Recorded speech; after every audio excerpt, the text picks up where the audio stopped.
اور تیسری برائی جو ہمارے معاشرے کے اندر اس وقت بڑی تیزی سے پھیل بھی گئی ہے اور پھیلتی بھی چلی جا رہی ہے، وہ ہے بے حیائی۔ بھائیو، بے حیائی، انسان فطرتی طور پر حیا کے زیور سے آراستہ ہوتا ہے۔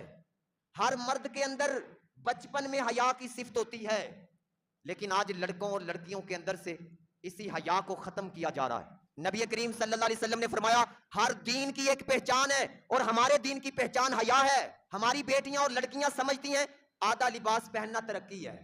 یہ کوئی ترقی کوئی نہیں۔ لباس کا مقصد کیا ہے؟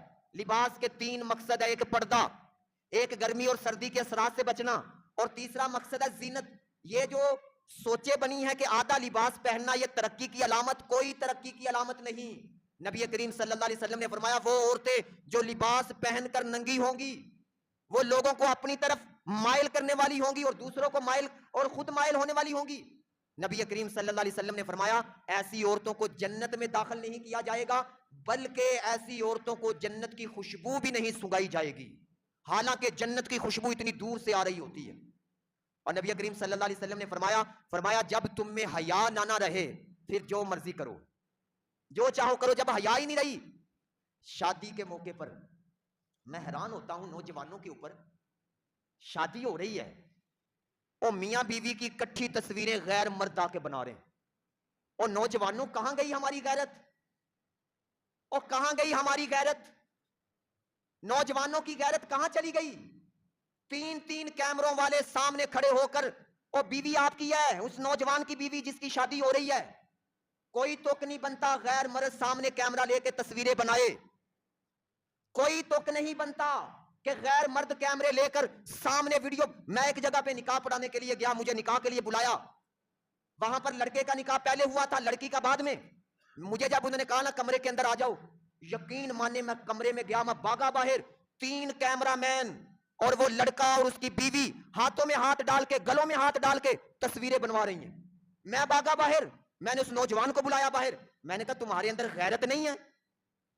اور غیرت کا جنازہ نکال دیا تم نے یار، اور تمہاری بیوی ہے، اور تمہاری بیوی ہے، تمہاری بیوی، اور تم غیر مردوں کو سامنے کھڑا کر کے اس کے ہاتھوں میں ہاتھ ڈال کے، اس کے گلے میں ہاتھ ڈال کے تصویریں بنوا رہے ہو یار۔ یہ قوم کے اندر سے غیرت نکال دی گئی۔ ہمارے بیٹوں نے، ہماری بیٹیوں نے سمجھ لیا ایلبم تیار ہوگا، ایلبم، اور کیا کرو گے اس ایلبم کا یاد؟ اللہ اور اس کے رسول کی حد کو توڑ کر ایلبم تیار کر رہے، اللہ اور اس کے رسول کی حدود کو توڑ کر ایلبم تیار کیا جا رہا ہے۔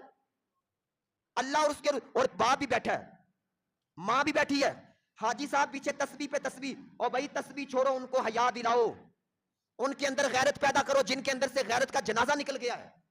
باپ بھی پیچھے بیٹھا اور کہندے جی جدہ دا ماحول ہے اداں دے ہو جاؤ جی۔ کیا اللہ کی حدود توڑنے والے ماحولوں کے ساتھ ہم نے ہونا ہے؟ جس کلچر کے اندر، جس ماحول کے اندر اللہ کی حدود توڑی جا رہی، ہم نے اس ماحول کے ساتھ ملنا ہے۔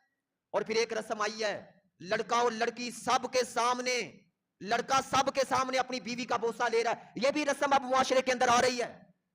اور ایک رسم آئی ہے، وہ جولے لیے جاتے ہیں سب کے سامنے، بڑے فخر کے ساتھ باپ بے پردہ اپنی بہو کو، خامد اپنی بے پردہ بیوی کو اس جولے کے اندر سب کے سامنے بٹھا رہا ہے۔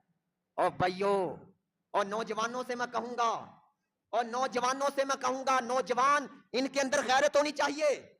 ہمیں اسلام نے غیرت کا کلچر دیا ہے، ہمیں اسلام نے غیرت سکھائی ہے۔ نبی کریم صلی اللہ علیہ وسلم نے فرمایا حیا اور ایمان ایسے ہیں ایسے۔ نبی کریم صلی اللہ علیہ وسلم نے فرمایا اگر ان میں سے ایک بھی چلی جائے دوسرا خود بخود ہی چلا جائے گا۔ حیا گئی تو ایمان گیا، ایمان گئی تو حیا گیا۔ ہمارے معاشرے میں اس کے اوپر زور دیا جا رہا ہے، حیا کو ختم کرنے پر